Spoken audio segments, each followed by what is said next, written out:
It's been a great camp meeting so far, don't you think? I left out two people when we wished birthdays the other night, and one of them is Lisa Hale. And the other is John McDonald. And so when you see him, wish him a happy birthday. I can't think of a better place to spend your birthday than right here among all these people. So, happy birthday. It has been my pleasure this week to introduce some old friends. You know, we have a connectional system, and most of the time it really works. Or as Bill Birch would say, we're in the worst system in the world except for all the others.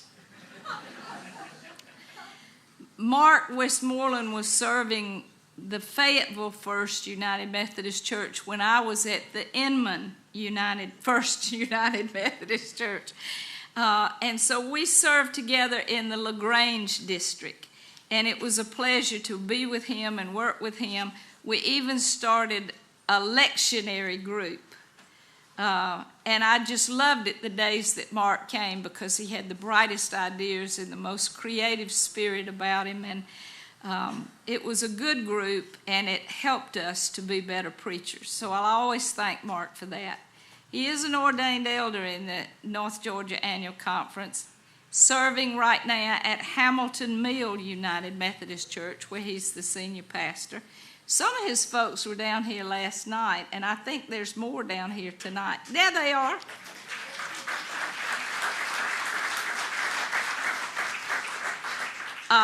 But several other churches throughout North Georgia he has served. Is a native of the Ellijay church, the Ellijay, Georgia, and I remember going up when his father died, and Mark bravely walked to the pulpit that day, and I don't think I've ever heard a more eloquent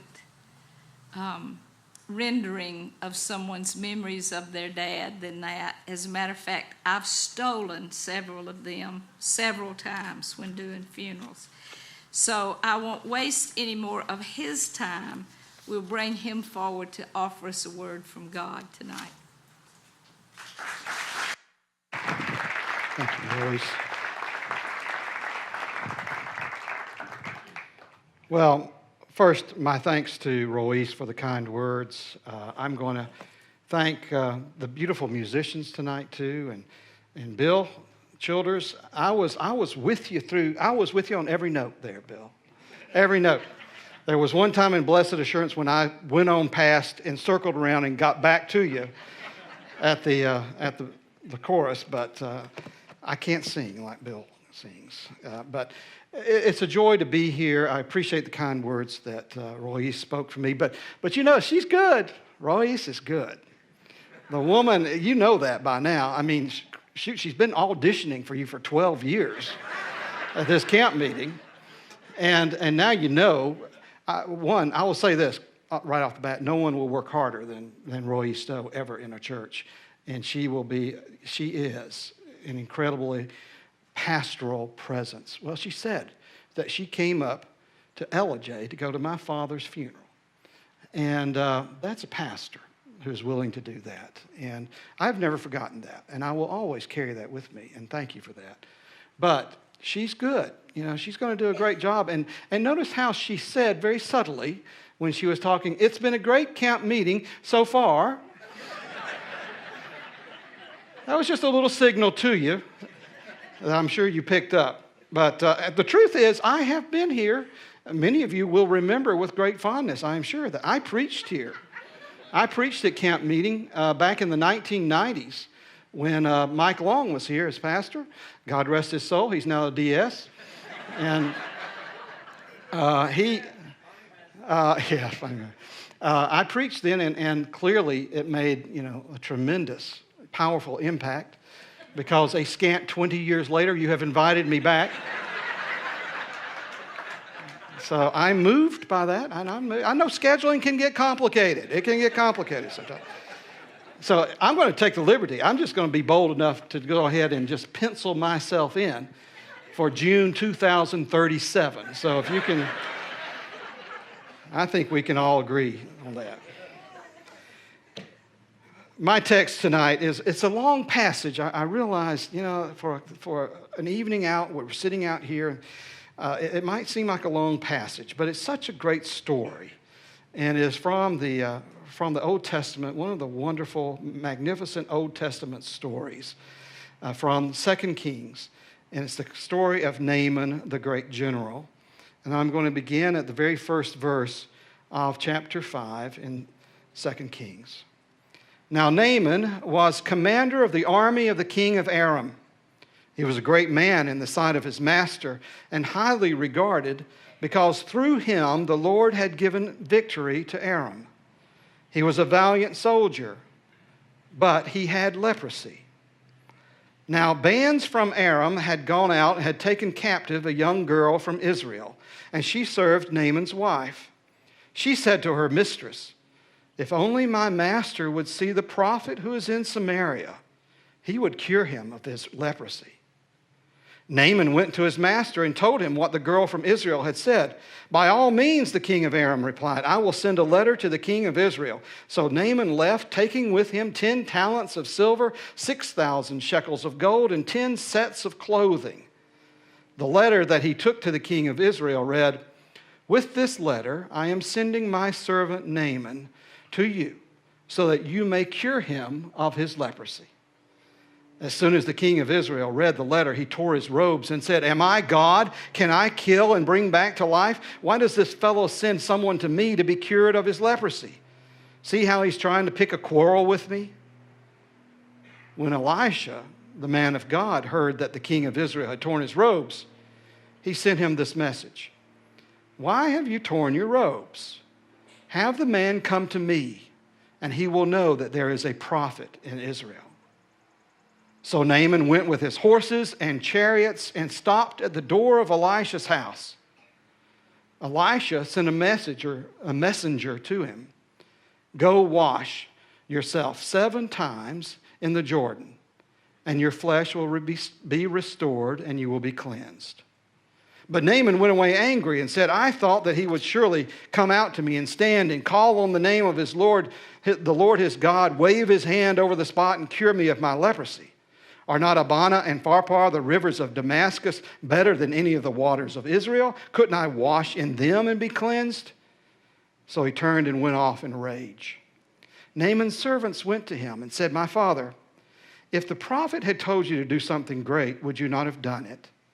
How much more then when he tells you, 'Wash and be cleansed'?" So he went down and dipped himself in the Jordan 7 times, as the man of God had told him. And his flesh was restored and became clean like that of a young boy. Then Naaman and all his attendants went back to the man of God. He stood before Elisha and said, "Now I know there is no God in all the world except in Israel." This is the word of God for the people of God. Thanks be to God. I know where the Hamilton Mill people are. And by the way, bless your hearts. And we got a couple over here, too. We got some Hamilton Mill people here who came tonight. Thank you for being here. And ran into some good friends from Embry Hills, too, where I served. And that's wonderful, too. So thank you.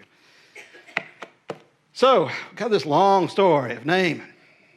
Now, I heard Richard Hayes, Dr. Richard Hayes of Duke Divinity School, say one time that the syntax of salvation is not, "I know God." The syntax, the language of salvation is, "God knows me." That's worth pondering a little bit. Not, "I know God." That's not the language of salvation, but God knows me. God knows Naaman, the great general of the Arameans. By him, we are told the Lord had given victory to Aram. Isn't that an interesting point? That the Lord has given victory to this heathen country, and they don't even know it. And Naaman certainly doesn't know that God has good intentions for him. But God knows Naaman. Now, Naaman is as tough as they come. He's a great, powerful general, a victorious general, a feared warrior. But he also has leprosy. Underneath the armor and military regalia is that horrible skin disease. And so we've got the armor and the regalia, and then underneath that, this skin rotting away. But then look underneath that. Go deeper. And beneath the diseased skin, you'll find a soul shaped in the image of God, imprinted upon his being. We don't always see what God sees, but God sees. There is hope for Naaman. We know that there is hope for Naaman. Naaman does not know it. Now, who is going to let him know? Who is going to share with him the good news that God is greater than this disease? Not the king, not Naaman, not all the king's horses or all the king's men can tell Naaman what to do to put him back together again. But, there is this slave girl. Isn't that great? I mean, isn't that great? All of the power and all of the prestige and all of the social strata, and at the very bottom of it, this Israelite slave girl. You can't go lower than that in that day. And she is the one who knows.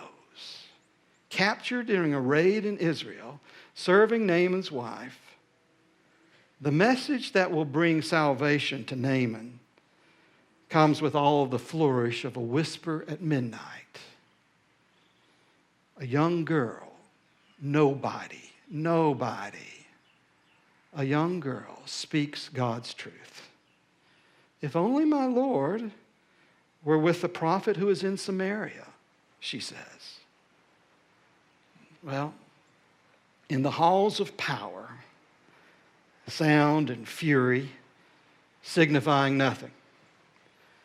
But from the laundry room, God's grace is set in motion. The king backs the mission. This is his best general we're talking about. He's worth whatever it takes to get him back on his feet and up and working and leading the army again. Wagons are loaded with gold and with fine fabrics and all kinds of gifts. And he writes a letter to the king of Israel. Isn't that great? I love the letter.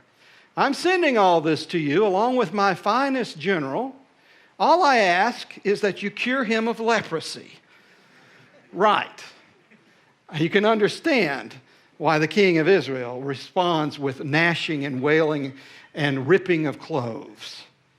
You know, Elisha is there. And all the people, oh, what are we going to do? How are we going to do this? What are we going to do? We can't do this. We can't heal leprosy. I'm not God, the king says. And then some fingernails run across the blackboard, down the board, and all the eyes turn toward Elisha.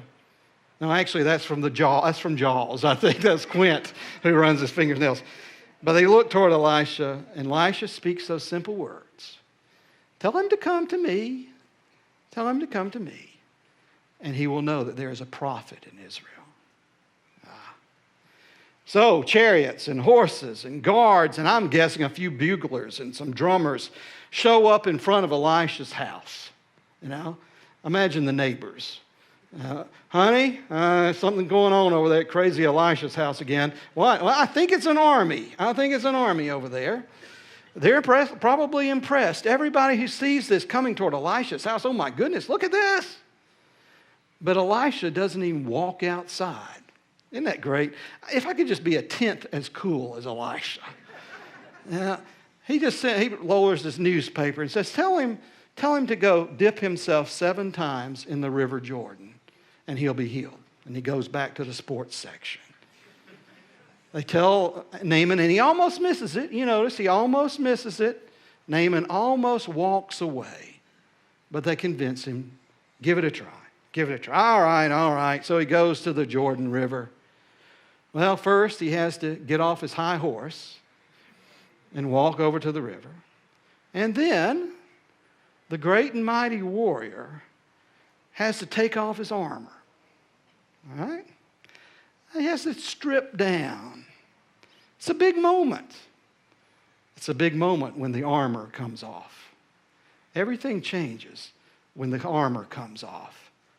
Always is a big moment. In fact, I would say it's a holy moment. One of the churches I served along the way was Redan. And if you know you're from Redan if you say Redan and not Redan. Nobody says Redan. But Redan was a good church when I served. It was a good church, but it was a changing community. It was racially changing while I was there. And so there was a nervousness, an uncertainty. What's going to happen? What's going to happen? When I went back one Sunday for homecoming, they invited me back to preach homecoming. And there was a wonderful couple in the church. They weren't there at the church that day for homecoming. There were a lot of new people, and there were a few old familiar faces. But they said, they would love for you to come by and see them if you can. He's not able to get out now. His health is really bad. So I drove over to their house, and I went up to visit them. Now, they had moved. This is what you need to know. They had lived in Atlanta before coming to DeKalb County. And what had brought them to DeKalb County from Atlanta was racial change. They had fled Atlanta and moved to the suburbs of DeKalb County. And now, here again, the community is changing racially. But there's no running to be done now. They can't. They're there. Next door to them was an African-American couple living there. I walked in and visited with them and talked. And we were talking about old times. And we were talking about their life now. And the woman said to me, our new neighbors, they are so wonderful. They are the best neighbors we have ever had. They're always helping us when we need something, and they watch after Herman, whose health was bad. Best neighbors we've ever had. And I walked outside, and I hadn't noticed it going in, but there on the curb next to the garbage can was this big pile of armor that they had thrown away. Yeah, when the armor comes off, it's a big moment. You know that. There's all kinds of armor that we wear: fear, prejudice, affluence, influence. All of it can come between us and other people, and all of it can come between us and God if we let it. And sometimes the armor has to come off. It just has to come off. I was at church one Friday night at Hamilton Mill and had to go upstairs for something. I had come to pick up something I'd left and walked up the steps, and I couldn't get up the steps. The steps were just, there was armor, just piles of armor all the way up the steps. I couldn't get up the steps. What's going on? I finally went back in the office and looked at the schedule. Narcotics Anonymous was meeting that night upstairs. Okay, now I get it. NA and AA are amazing fellowships of healing. And what makes them so powerful, why I sometimes think, in fact, that they are better at what they do than we should be at what we do. Because it is a very simple rule they have. You're welcome here. Anyone is welcome here. Rich, poor, anybody, come on in. But no armor. No armor when you walk in here. When you walk in here, you are who you are. And wondrous things happen because of that. If you're looking for some scrap armor, if you're in the market, for some scrap metal and armor, best place to find it, go over to the hospital, go over to Gwinnett Medical Center. You'll find it. There's lots of armor always at the hospital. And partly because, you really can't wear one of those backless robes with armor. It just doesn't work. But it's not just the patients who shed their armor at the hospital. There are a lot of folks there, adults visiting their parents who are ill, parents visiting their children who are ill. When you go into ICU to visit with your child, you don't wear your armor. You're raw. You're bare in that moment. The ICU waiting room over at the hospital is just full of armor. You'll find it everywhere there. There's so much armor at the hospital, in fact, that they have to hire people to just go around and collect it all and clean it up. We call them chaplains, and that's their job, just to go around and collect the armor every day at the hospital. Yeah. Naaman sheds his armor, grumbling a little probably. He strips down. He strips down to Naaman, all the way down to Naaman. And he goes into the river. Wash yourself 7 times, Elisha had said. So he does. Wash yourself, Naaman. Wash yourself not just in the Jordan River, but in the promises spoken by the prophet. Great and powerful general, knee-deep, naked, powerless in the Jordan, wash yourself. Wash yourself, Naaman, stripped of prestige and all the pride and power that comes with it. Wash yourself. Again, Naaman, wash yourself. Follow directions of a servant girl and the prescription of a prophet who doesn't give a rip about your wealth or your power. Wash again, Naaman. You're not in control here. If anything good comes of this, it won't be because you have done it. Wash again, Naaman. Wash away everything that stands between you and God. Wash again, Naaman. God knows you, naked Naaman. Could it be that the God who knows you also intends good for you, might even choose to do good for you? Wash again, Naaman. And when all has been washed away, what is left?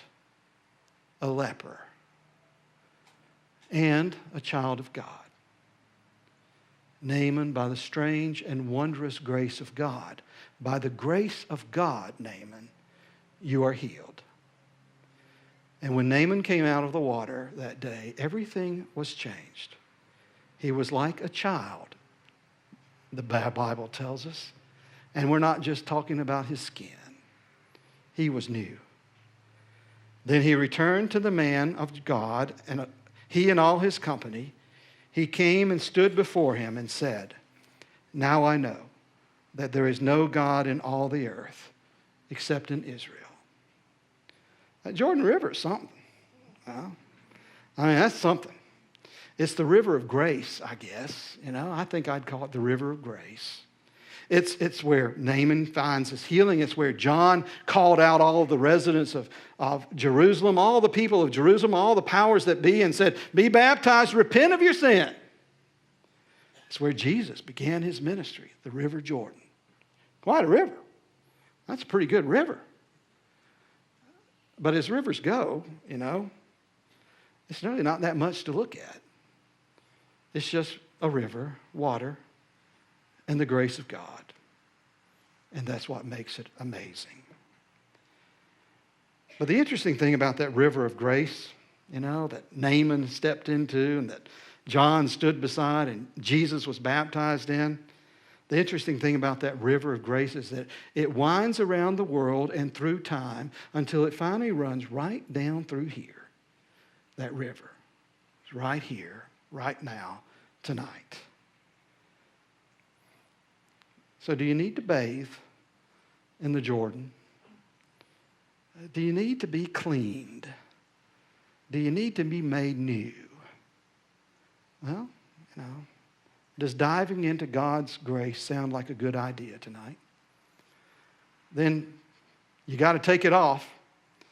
And now I'm speaking figuratively. You got to take it off. I don't know what armor you wore in here tonight. I don't know what armor you're in. Some people wear their knowledge. Others, their ignorance. Anger can make great armor. Ooh, that'll keep everybody away. Some people wear one of those fake smiles, that are almost as painful to wear as they are to look at. Some people wear their own holiness, their own goodness, their own moral superiority. At least I'm better than those people. I'm better than those people. And an awful lot of people wear just their own wounds and brokenness that just keep them from living what God wants them to live. Their own self-inflicted wounds. I don't know what your armor is, but I do know this. If you dive into the River Jordan with all that armor on, you'll sink right to the bottom. You got to take it off. Take it off and dare to be with God as you are. I don't know what you're hiding, but God knows. God already knows. Remember the language of salvation? It's not, I know God. The language of salvation is, God knows me. God knows your wounds and your pain and your shame and your guilt and your possibilities. So maybe like Naaman, you just don't know that God knows. God knows. Strip off your armor and wash. And wash until all that is left is honest reality. Wash until all that is left is the child of God, wounds and all. And that's where it all begins. You see, God's grace doesn't do a flip worth of work for armor. But God's grace can transform our flesh and our blood and our souls. So tonight, right here, it's running right through here, right by this altar tonight, the river of grace. I invite you, I invite you to come and dive in. Or in the immortal words of Delmar from, "Oh, brother, where art thou? Come on in, the water's fine. And it will bring to life what is broken. It will free you of what has kept you from life. It can make all things new. Come. Come to the river tonight. God's grace awaits you. Amen.